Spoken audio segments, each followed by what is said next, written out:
हमें क्या करना है? मैंने ये सब कहा कि आपको ये बताऊं, शुद्धिकरण इतनी मुश्किल बात क्यों है? क्योंकि हो गया, देखिए वचन 13 क्या कहता है, हमें क्या करना है? और ये कहता है, और न अपने अंगों को अधर्म के हथियार होने के लिए पाप को सौंपो। यहां हमें कुछ करने के लिए बताया गया है। हाँ, ये कहता है अपने अंगों को न सौंपे। अंग मतलब आपके अंग। कौन से अंग? शरीर के अंग होते हैं आंख और कान, नाक, मुंह, जीभ, पैर और हाथ। सब कुछ शरीर के अंग होते हैं, ठीक है? इसी तरह से शैतान आने की कोशिश करता है, और जब शैतान भीतर आने की कोशिश करता है तो लोगों के मनों पर प्रभाव डालता है। यदि लोगों का मन अच्छे से नया नहीं बना है, जो मन आत्मिक नहीं है, वो पापमय इच्छाओं का मनोरंजन करते हैं, और ये शरीर के जैसे ही सोचना शुरू कर देती हैं। यानी शरीर मन के साथ में जुड़कर काम करे तो आप खत्म हो जाएंगे। जब शरीर कुछ कहता है और आपका मन कहता है बिल्कुल सही, चलो इसे करते हैं, तो ये हो गया, पूरा हो गया। देखिए, यानी देखिए बहुत से लोग अपने मन में नए नहीं बने हैं, और साथ ही मन भी, जिसे प्राण का क्षेत्र कहते हैं, इसके भी अंग होते हैं। ये अंग कौन से हैं? बुद्धिमत्ता, भावना और इच्छा। खासकर ये तीन क्षमता होती है, मन के द्वारा काम करते हैं। यानी ये यही कहता है, जब पाप भीतर आना चाहता है, शरीर पर प्रभाव डालता है, आपकी आंखें, आपके कान, सब कुछ फाटक हो जाते हैं, जिसके द्वारा पाप भीतर आना चाहता है। और यह आपकी भावनाओं पर असर डालता है, आपकी सोच, आपके विचार और बुद्धिमत्ता और आपकी इच्छा, वो इसे नियंत्रण में लाने की कोशिश करता है, उसके नियंत्रण में, और फिर पाप किया जाता है। पाप ऐसे ही तो होता है। अंत में जब पाप होता है, आपने निर्णय लिया है कि आप इसे करेंगे, ये ऐसे ही होता है। इसमें इच्छा होती है, ठीक है, भावना जुड़ी होती है, सोच जुड़ी होती है, विचार जुड़े होते हैं, और इसमें संवेदनशीलता जुड़ी है, आकर्षण जुड़ा है, और शरीर भी जुड़ा है। यानी ये ऐसे ही काम करता है। चलिए उदाहरण के लिए कहें कि आप किसी संबंध में आते हैं, आप किसी तरह के संबंध में आते हैं, ये कोई सामान्य संबंध ही कहिए, लेकिन फिर ये सीमा पार कर देता है, गलत बात में जाता है। आप जानते हैं ये सीमा पार करता है, आप जानते हैं जिस समय ये सीमा पार करता है, आप जानते हैं ये सही नहीं है, आप जानते हैं इससे आपकी मदद नहीं होगी, ये आपके लिए अच्छा नहीं है, ये उत्पादन नहीं करेगा, ये सकारात्मक नहीं है, ये सही नहीं है।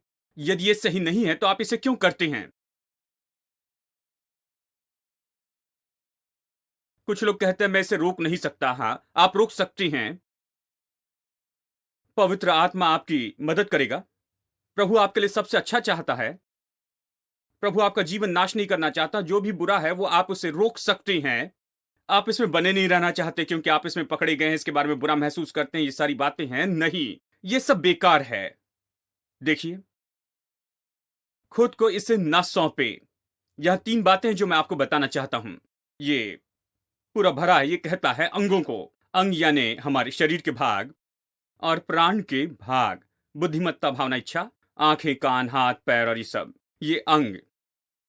ये कहता अपने अंगों को न सौंपो हथियार के रूप में, पाप के लिए, अधर्म के हथियार के रूप में। सौंपना शब्द का मतलब है, हम देखेंगे, सौंपना और हथियार, इसके बाद में सब बताऊंगा। हमने बताया कि अंग क्या है, सौंपना क्या है। सौंपने का मतलब अपने आप को उसे दे देना या उसके लिए उपलब्ध करवाना, उसका उपयोग करने देते हैं, या फिर उसकी सेवा के लिए हम उपलब्ध करवाते हैं या उपलब्ध होते हैं। कुछ कमेंटेटर सलाह देते हैं कि जो हिंदी में जो अनुवाद है ये तो बहुत ही अच्छा है, कहता है हथियार, बहुत सामर्थी शब्द है। अपने अंगों को अधर्म के हथियार के रूप में न सौंपें। क्या आपका यह कहना है कि मेरी आंखें हथियार हो सकती है, मेरे हाथ हथियार हो सकते हैं, मेरे कान हथियार हो सकते हैं, मेरी जीभ हथियार हो सकती है, मेरे पैर हथियार हो सकते हैं? देखिए, ये हथियार, इसका मतलब ये नहीं है कि ये गलत है। परमेश्वर ने हमें हथियार दिए हैं। बाइबल कहती है हमारे युद्ध के हथियार। देखिए, परमेश्वर ने बहुत से कामों के लिए हथियार दिए हैं। जरूरी नहीं कि कोई हथियार बुरा ही हो, हथियार अच्छे भी काम कर सकते हैं। जो हथियार है उसका गलत उपयोग हो सकता है, नकारात्मक उपयोग हो सकता है। अगर आप जाकर चाकू खरीदे किसी दुकान से, वो छुरी बेचते हैं केवल इसी उद्देश्य के लिए कि आप उससे सब्जी काटें, गाजर, प्याज ये सब काटें। वो चाहते हैं कि आप इसका अच्छे के लिए उपयोग करें। ये चाकू है, इसका मतलब ये नहीं कि जाकर किसी को जाकर आप मार दें। नहीं, उनका उद्देश्य अच्छा था। वो उसका सकारात्मक उपयोग चाहते हैं। देखिए, ये तो एक हथियार है। इसे विनाश के हथियार के रूप में भी बदला जा सकता है। इसलिए बाइबल कहती है, आपका शरीर और आपके मन में हथियार हैं।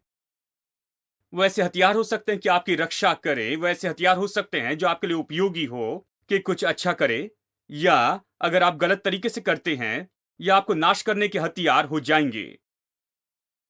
और बहुत से लोगों ने उपयोग किया अपनी आंखों का, अपने हाथों का, अपने पैरों का, अपने मन का, अपने विचार का, अपनी भावनाओं का, अपनी इच्छा का, ऐसे हथियार के रूप में कि उन्हें नाश कर दे, उनके परिवार के जीवन को नाश करे, कि उनके धन को नाश कर दे, कि उनकी शांति को नाश कर दे, उनकी खुशी को नाश कर दे, परमेश्वर के साथ के उनके संबंध को नाश करे। उन्होंने उपयोग किया अपने शरीर, अपने मन का हथियार के रूप में कि उनको ही नाश कर दे। और फिर वो कहते हैं, परमेश्वर ने इसे क्यों होने दिया, इसकी अनुमति क्यों दी है। देखिए, क्या आपने सुना, ये विश्वासियों के लिए बहुत ही पसंदीदा वाक्य है। परमेश्वर ने क्यों होने दिया, वो क्यों अनुमति देगा, ये आपके हाथों में है। परमेश्वर कहता है, जिसकी अनुमति देना चाहते उसे दो, और तुम जो चाहते हैं कि ना हो उसको अनुमति न दो। ये तुम्हारा है। यदि आप जानते हैं आप परमेश्वर के भवन है, तो आप कुछ बातों को अनुमति नहीं देंगे। समस्या है, आप नहीं जानते और आप इस तरह से नहीं सोचते हैं और उस तरह काम नहीं करते। देखिए, यही समस्या है सारी बात में। हम इसी तरह से, देखिए, एक बार इसे जान ले तो इस तरह से सोचने लगते हैं और उस तरह से काम करना बहुत मुश्किल होता है। विश्वासी जो जानता है उसके विरुद्ध में काम करना बहुत मुश्किल होता है। विश्वासी जो जानता है उसके लिए बहुत मुश्किल होता है कि जो जानता है उसके विरुद्ध में चले जाए। मुश्किल होता है, चैन से नहीं जी सकता। जो गलत है उसे जानने के बाद नहीं कर पाता, इसलिए जानना जरूरी है। ज्ञान तो सफलता के लिए बुनियाद है। आप जानते हैं, देखिए, ज्ञान कैसे असर डालता है। यह आपको बदलेगा, बदल देगा, आपको अनुमति नहीं देगा कि गलत करे, क्योंकि इसे करने के पहले आप 10 बार सोचेंगे, क्योंकि जानते हैं इसमें कुछ न कुछ गलत है। इसलिए अपने मन और अपने शरीर का उपयोग इसके लिए न करें।